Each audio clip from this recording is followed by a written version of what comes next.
Maswera sei muri yeZimbabwe, kuri sei kose kwamungava muri kumativi mana enyika. Tadzoka zvekare nemamwe mamessages. Regedzai tibva tapinda mumamessages edu atadzoka takakubatirai. Message edu yekutanga yakamira sekudai so: hanzi makadi zvenyu mukoma, ndinokumbirawo kuti munge muchindiposterawo nyaya yangu makaviga chitupa changu. Ndauyawo pano ndiine confession yangu iyo yandiinayo. Saka inini ndiri murume uye zvekare ndine makore 38 years kuberekwa. Handina mwana kubva zvandakatanga kugara munomu muJoni. Ndagara nevakadzi vanokwana ivo kuita 15. Pavakadzi ava vari 15 kudaro, vatatu chete ndivo vasina kufa. Vamwe 12 avo ndakavashandisa pamhiko dzangu dzehurombwa. Zvino ndine umwe uyo wandiri kugara naye. Ndinoti kana ndakamutarisa nezera rake ane 21 years. Takasanganawo pasocial media mushure mekunge ndakomenta kune rimwe group, ndokubva achizongotanga kungotaura neni.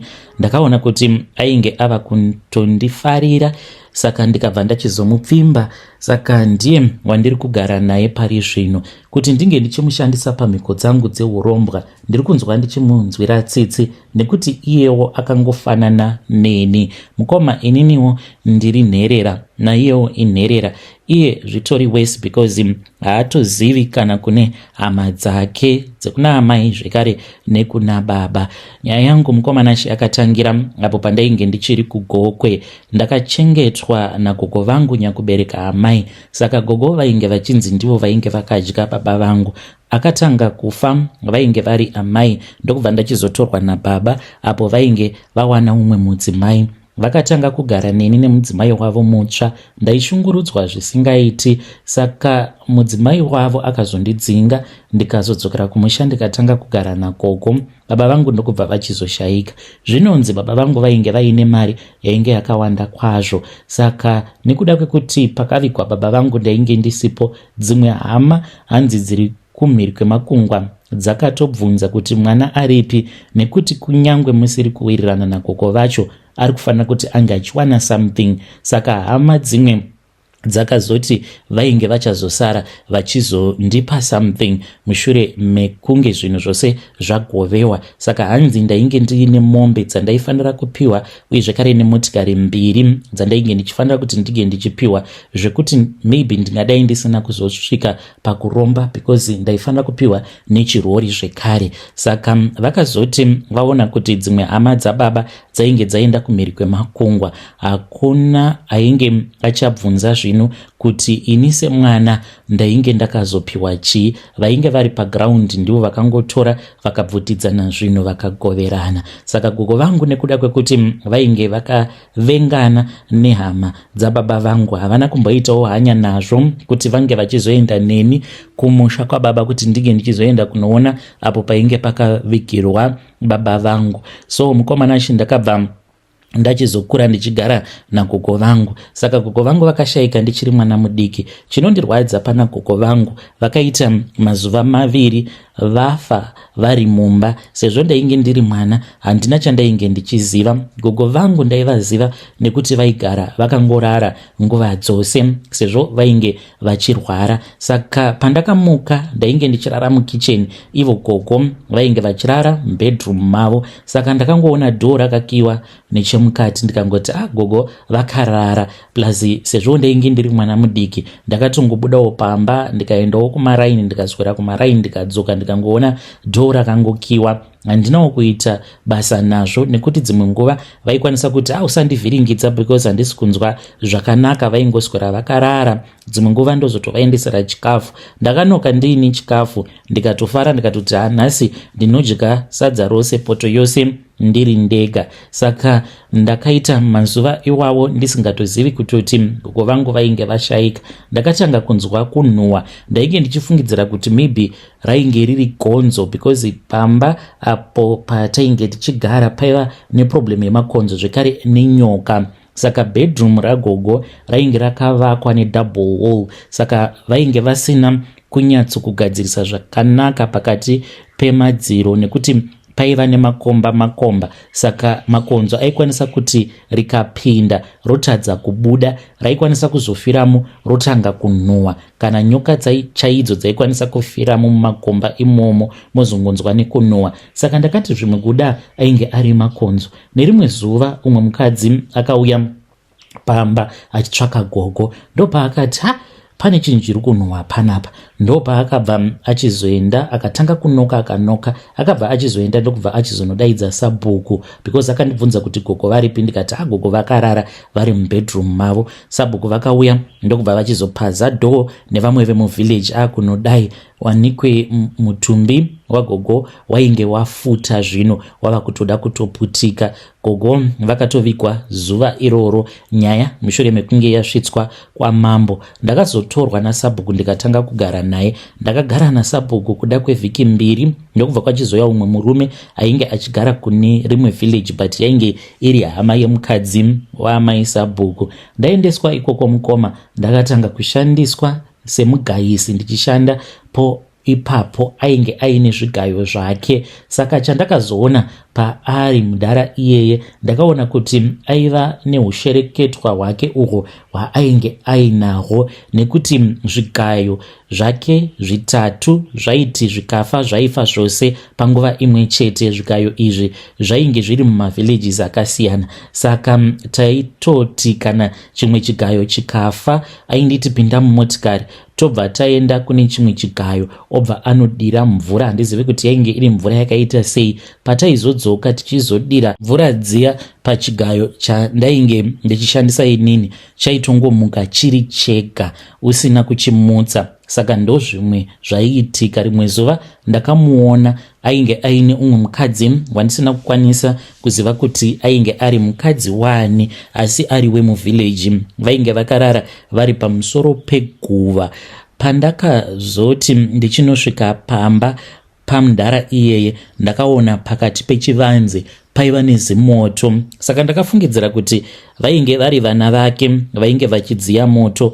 Ndakafamba mukomana kusvika ndichizonosvika padhuze nemoto uya apa ndainge ndichitoona vanhu, asi ndakati ndichinosvika pedo nemoto ndopawakabva wachizoputika ukaenda mudenga. Ndakamhanya ndikanopinda muimba yandainge ndichirara. Musi iwoyo mudhara iyeye ndiwo musi waakandidzinga akati wakanganisa zvinhu zvangu. Ndikatoziva kutoti ainge aine ushereketwa hwaainge akabata. Ndiko kutanga kutambura kwandakaita ikoko, because ndakazobvapo ndisingazivi kuti zvino ndoenda kupi. Ndakabva ndachizotanga kushandira umwe mudhara. Kubva ipapo ndikaenda samwe kusvika ndichizopinda muHarare. Ndava muHarare mukomanashi ndipo pandakabva ndachizotanga kushanda noumwe mudhara. Mudhara iyeye uyo wandakatanga kushanda naye ainge ari bhirida, aiva aine kambani yake. Saka tsano vake vakazobva kunoku kuJoni ndokubva vachizoya kuZimu vaita zveplumbing. Takambobata navo because vainge vaine mhosva dzavo idzo dzavainge vakatiza. Takabatana navo kwekanguva kapfupi vakabva vachizodzoka kunoku kuJoni. Ndainge ndava nemafone numbers avo, ndakataura navo ndikavakumbira ndikati ndainge ndichidawo kuti ndinge ndichizoshandidzana navo. Vakati painge pasina kana chainge chakamboipa, ndokubva tachizotanga kushandidzana tose. Saka mukushandidzana kwedu vakandidzidzisa basa rehuplumbing. Ndikazoti ndaona kuti mari dzainge dzava kusanyatsokubuda zvakanaka, ndopandakabva ndachizosiya basa ndikatanga kuitawo zvangu. By then ndainge ndava nemusikana uyo wandainge ndakatora kumusha wandainge ndava kugara naye. Saka ndipo apo pandakabva ndachizomubata aine umwe murume. Ndikabva ndachizopfurirwa neumwe murume ainge achigara apo pamba patainge tichigara. Ainge ari wekunguo tsvuku. Akati mukadzi wako kana kuri kunzi uchiri kumuda unofanira kuti unge uchizomuisa rukawo. Ndokutanga kwazvakaita ikoko mukomanashi. Ndakatanga kufamba mudzin'anga kusvika ndichizonosangana nen'anga iyo yakazondirombesa. N'anga iyi pandakasangana nayo paFacebook ndakati zvimwe kuda kwainge kuri kunyepa kuti inorombesa. Takazosangana live and direct ndokubva achizondipa hari. Akanditi hari iyi inofanira kugara yakazara neropa. Ndikati ropa rani? akanditi ropa revakadzi avo vauchange uchizogara navo, nekuti kusvika uchizopinda muvhu unofanira kuti unge uchizowana kasingaperi. Uchava murume wekuti kana ukagara neuyu uchagara neuyo. Ndichakupa mushonga wekuti vakadzi vachange vachizouya kwauri neuwandu, kwete kungouya vachingoda iwe chete, asi ndichakupa mari ende vachauya kwauri vachida mari yako, asi unofanira kuti unge uchimeka shuwa kuti hari iyi inogara yakazara neropa. Vakandidzidzisa vakanditi mukadzi waunenge uchigara naye panguva iyoyo, apo paanenge ari kumazuva ake, unofanira kuti unge uchizopota uchiba masanitary pads ake awo aanoshandisa, then wobva wachizomatora wobva wamanyika mumvura wakaisa mushonga uyu. Kana wanyika saizvozvo, then unobva wachizoisa muhari. Saka ropa rake ndiro richazokwezva chiva chandaisa muhari. Ipapo ndainge ndisina kana chandainge ndichimboona chainge chirimo muhari. Pandakazotarisa ndo pandakaona kuti mainge muini chiva chainge chirimo, nyoka iyo yavanoti pafada muchirungu, yainge ichiri diki kuenzana nekachigunwe kangu kadiki. Vakanditi yainge ichazokura, asi kukura kwayo yainge isingazofaniri kuti inge ichibuda muhari, ichazongogara irimo muhari, irimo muropa, ichingonwa ropa. Kana yava kuda inongodaidza hwema hweuyo anenge aine ropa rake rekumazuva raunenge wakaisa umu. Saka mukadzi wekutanga wandakatanga kugara naye, ndakatanga kumushandisira mhiko idzodzo asina chaainge achiziva. Akasvika pakufa, hama dzake dzisingatozvizivi kuti ndini ndainge ndatozvikonzeresa. Ndakaenda ndikanomuviga ndikadzoka, ndainge ndatova neumwe zvekare wandainge ndasangana naye. Vabereki vake vakachiva upfumi hwangu, vakafungidzira kuti zvimwe kuda ndainge ndichida chakanaka mukati meupenyu hwemwana wavo. Ndauya naye kunoku, ndakagara naye kuda kweabout 4 months, apa ndainge ndichangotangawo kungoita mari. Saka ndaitonakidzwa nazvo ndichiona vakawanda vakadzi vachindida, ndichiti kana ndikaposta pasocial media ndichiona kuti macomments evanhukadzi vanenge vachiti wow nice, kana kuri kunzi ndinenge ndapinda mugrupu remasingle and searching. Saka zvakazova zvinhu zvekuti zvainge zvichindinakidza chaizvo. Ndakatanga kuroora ndichiuraya vakadzi. Saka ndine uyo wandiri kugara naye pari zvino. Mukadzi uyu ndinoti kana ndikamutarisa ndinonzwa tsitsi, sezvo iye ari nherera. Life history yake yakandiudza inonzwisa tsitsi. Shuviro yake anoti dai Mwari vakakwanisa kundipa vana vakawanda, sezvo ndisina hama, vana vangu ndivo vachazovawo hama dzangu. Ndakamubvunza ndikati unoda vana vangani? Akati kunyangwe dai zvaibvira kuita vana kana 7 ndikwanise kuzowanawo hama dzandichati idzi ndidzo hama dzangu. Pavana 7 vakaitawo vana vavo ndichange ndichizova nevazukuru. Zvino haatozvizivi kuti ini wacho handitotendedzwi kuti ndinge ndichizova nevazukuru, nekuti zita rangu rinofanira kungorovera pandiri. Kana ndafa ndatofa, ndakatodya mbeu yangu nechekare. Hongu iyi ndakaidyiswa, noti zvepamweya. Pane zvavakatondiita pandainge ndiri kun'anga. Ndakapinzwa mune imwe room nomumwe mukadzi uyo ainge ariko, vakanditi aifanira kuti ange achitamba neni. Akanditambisa kuzonosvika mbeu ichirasika, saka yakanorasirwa mune kamwe kahari ndokubva yachizodzoserwa kune n'anga ikazozanganisa nemimwe mishonga. Ndikanzi ndaifanira kuti ndinge ndichinwa. Saka kunwa kwaunoita mbeu semunhurume kunobva kwachizonovhara mbereko yako, nekuti unenge watuka Mwari kuti handidi kuti ndinge ndichizova nevana. Ndizvo zvandakaitawo izvi. Kana mukandipostera nyaya yangu mondizivisa, chandakanga ndiri kuda kubva kwamuri, muri yeZimbabwe, ndechekuti ndibetsereiwo kana kuine munhu uyo wamunoziva anokwanisa kundibatsira. Maprofita awa ndaneta nawo, especially vePentecostal. Chinondinetsa mukoma ndechekuti kuchechi ndinotoenda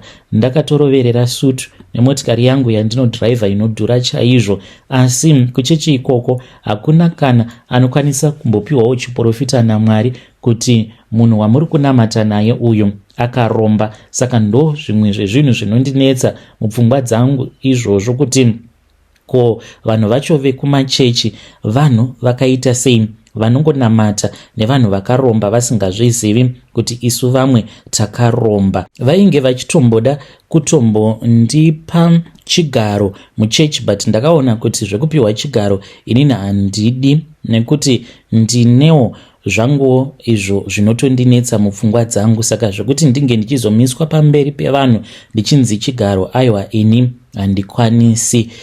Please mukoma, ndiudzei, musazoregedza kuposta nyaya yangu. Hey, vedare ndo message iyo yandakatumidzirwa ichibva kuna mukoma vedu. Ngatizamei kuti tinge tichitaura navo mukoma vedu ava mucomment section. Zvakangooma azvo vedu we. Hey, yeah, pakaipa. Let us try to speak with our dear brother. Hanzi nyaya iripo kuchechi uku kwandinonamata. Dzimwe nguva vanenge vachida kutondimanikidza kuti ndinge ndichimira pamberi pechechi. Hanzi zvinondinetsa, zvinondishungurudza mupfungwa dzangu mumwoyo, kuti ko sei vanhu ava vasingazvioni kuti ndiri munhu akaromba. Pakaipa. Let us try to speak with our dear brother mucomment section. Zvekare hanzi handisi kuda kuti ndinge ndichizoshandisa mukadzi wandiri kugara naye murombwa, because ndinotomunzwirawo tsitsi nekuda kwekuti inherera. Pakaipa. Regedzai tibva taenda panyedu inotevera. Nyedu inotevera yakamira sekudai so. Hanzi makadi zvenyu mukoma, ndinokumbirawo kuti muge muchindiposterawo nyaya yanguwo makavika chitupa changu. Ndauyawo pano ndiine confession yangu iyo yandiinayo. Confession yangu mukoma yakamira sekudai so. Ininiwo ndiri murume, handizivi kuti dambudziko riri pandiri nderei chaizvo.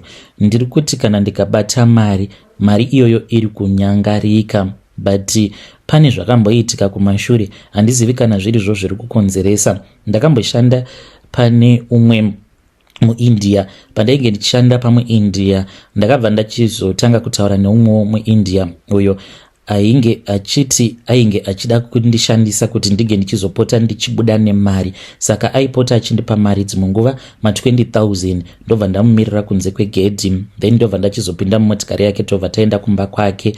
Saka akandishandisa kwenguva yakareba kuzosvika ndichizokwanisawo kuunganidza mari mukoma yakawanda. Ndokubva ndachizosiya basa.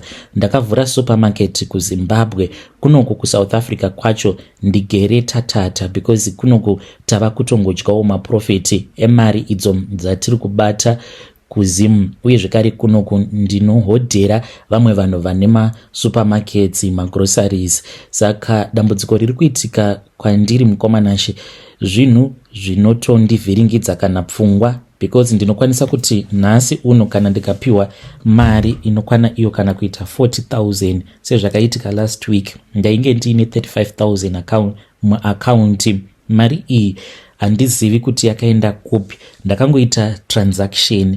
Ndakafonerwa neumwe muIndia zvekare wandinoshanda naye. Akandiudza kuti ainge achida 3.5 because rimwe rori rake rainge rabatwa nemapurisa, saka ainge achitadza kutransfer mari kuna driver. Ndakaisa 3.5, but 3.5 iyi ndakaisa mukapeteki meumwe mupurisa ainge aripo paroadblock. It was 3.5, but ndakati ndichizonotarisa muaccount ndikaona kuti mainge musina kana cent. Ndakafonera FNB yangu, vakangoti they are investigating the issue. Kusvika pari nhasi ndiri kungonzi from pillar to post. Ndakatobva nerimwe branch nemusi weMonday, ndakangonzi ndinge ndichifonera another department ndirimo muFNB. Ndikafona, saka vari kuti vari kuita ma-investigations. Akasike kutanga mumba chaimo ndinokwanisa kungoshaya mari. Saka pose apa ndaifungidzira kuti maybe sezvo ndichimbopota ndichitorana nevamwe vasikana vemuno muSouth Africa kumaclub uku kwatinoenda, saka ndaifungidzira kuti ndo vanondibira mari, but now mari yakanyangarika iri muaccount ndo iri kundinetsa. Handizivi kuti ndingabatsirikana sei, sezvo munhu wandakatorera mari wandinofungidzira ari muIndia, kuti maIndia vanoita zvinhu zvakadaro here? Because pandainge ndichishandapo pawholesale ipapo, by the time pandakazobvapo muindia uyo ainge achindishandisa kuba mari akazotovhura rimwe zihardware kuDurban uko. Mari yatakaburitsa mheno, kana ainge achitaura chokwadi, anoti ndakaburitsa mari yaidarika 6 million, tichingoburitsa ma20 ndo mari dzatainge tichiburitsa, because vainge vasingaendese mari kubank. Saka akazondipa mari ndikakwanisa kuronga nayo ndikanotanga supermarket kuZimbabwe. Vedare, ndo message iyo yandakatumidzirwa ichibva kuna mukoma vedu. Ngatizamei kuti tinge tichitaura navo mukoma vedu ava mucomment section. Zvakangooma hazvo vedu way. Strange things indeed they do happen in this world. Mari kungonyangarika muaccount. Zvimwe kuda vakadzi avo vamuri kupota muchitora kumaclub, pamwe vamwe ndivo vaya vanenge vaine mweya yemamarine spirits, zvekungoti waanenge angogumana naye chete anotomutorera mari kana kuti kuita bad luck. Kana kuri kunzi you are part of the marine kingdom, you can also come and share with us your own side of the story. Ngatitaurei navo mukoma vedu ava mucomment section. So guys, ku Facebook uku inini nemudzimai wangu tine maskits awo ataita me and my wife Auntie Mamo. If you are interested, you can go and you can see maskits our ataita and you can watch them. Saka the link, it is in the comment section.